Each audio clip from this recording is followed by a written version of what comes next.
Hello guys, welcome to cook with Sara working mom channel. இன்றைக்கி நம்மளோட சேனலில் நல்லா காரசாரமாக ஃப்ரெஷ்ஷாக அரைச்ச மசாலாவை வச்சு ப்ரான் கிரேவி தாங்க பண்ண போகிறோம்.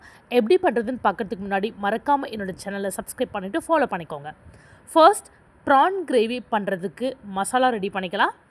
4 காஞ்ச மிளகாய், 4 காஷ்மீரி மிளகாவை ஒரு 10 நிமிஷம் நான் சுடுதண்ணியில் ஊற வச்சு எடுத்து ஒரு மிக்ஸி ஜாரில் ஆட் பண்ணி, கூடவே 1 ஸ்பூன் மிளகு, 1 ஸ்பூன் ஜீரகம், 1 ஸ்பூன் மல்லி, 1 ஸ்பூன் சோம்பு எல்லாத்தையும் கொஞ்சமாக தண்ணி விட்டு இது மாதிரி நல்லா நைஸாக பேஸ்ட்டாக அரைச்சி வச்சுக்கோங்க.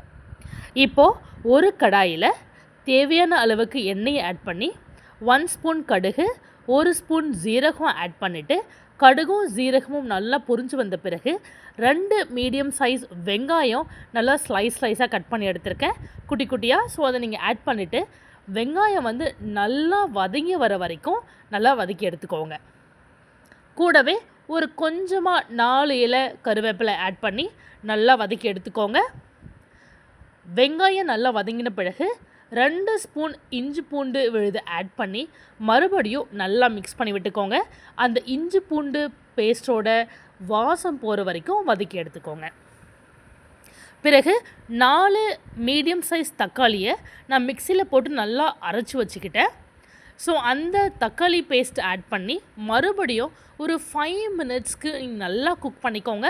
அப்போ தான் அந்த தக்காளியோட பச்சை வாசம்லாம் போயிட்டு நல்லா ஒரு திக்கான கன்சிஸ்டன்சிக்கு வரும். கூடவே 1 ஸ்பூன் மஞ்சள் தூள், தேவையான அளவு உப்பு ஆட் பண்ணிவிட்டு நல்லா நீங்கள் வதக்கி எடுத்துக்கோங்க.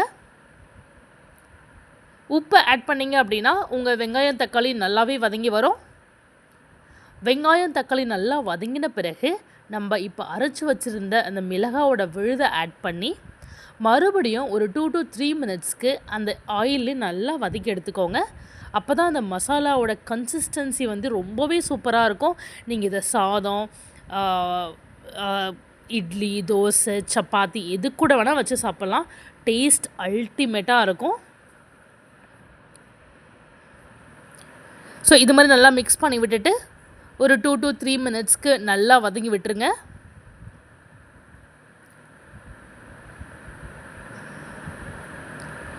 ஸோ இந்த வெங்காயம், தக்காளி, இஞ்சி பூண்டோட பேஸ்ட் எல்லாமே நல்லா வதங்கி வந்த பிறகு நான் இன்றைக்கி 1/2 kg ப்ரானை க்ளீன் பண்ணி எடுத்திருக்கேன்.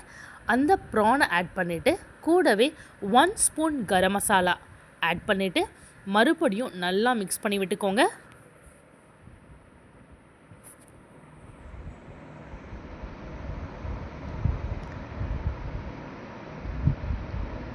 தேவையான அளவு கொஞ்சம் இந்த ஸ்டேஜில் தண்ணியை ஆட் பண்ணிவிட்டு உப்பு மட்டும் கரெக்டாக இருக்கான்னு செக் பண்ணிக்கிட்டு இதை ஒரு மூடி போட்டு ஒரு 10 நிமிஷம் வெந்த பிறகு கூடவே கொஞ்சமாக கருவேப்பிலை, கொத்தமல்லியை தூவி நல்லா கிளறி விட்டு நீங்கள் சர்வ் பண்ணிங்க அப்படின்னா ஸோ ரொம்பவே விரும்பி சாப்பிடுவாங்க.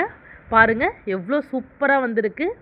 இது நீங்கள் சாதத்தோடு நல்லா சுட சுட சாப்பிடும்போது நல்லா காரசாரமாக அந்த ஃப்ரெஷ்ஷாக அந்த ஆட் பண்ண மசாலாவோட வாசம்லாம் சேர்ந்து சூப்பரான ஒரு டேஸ்ட்டில் ப்ரான் கிரேவி ரெடி பண்ணிடலாம். ஸோ கண்டிப்பாக ஒன்ஸ் இதே மாதிரி ட்ரை பண்ணிவிட்டு எப்படி இருக்குன்னு எனக்கு மறக்காமல் சொல்லுங்கள். இந்த வீடியோ பிடிச்சதுன்னா லைக், ஷேர் அண்ட் சப்ஸ்கிரைப்.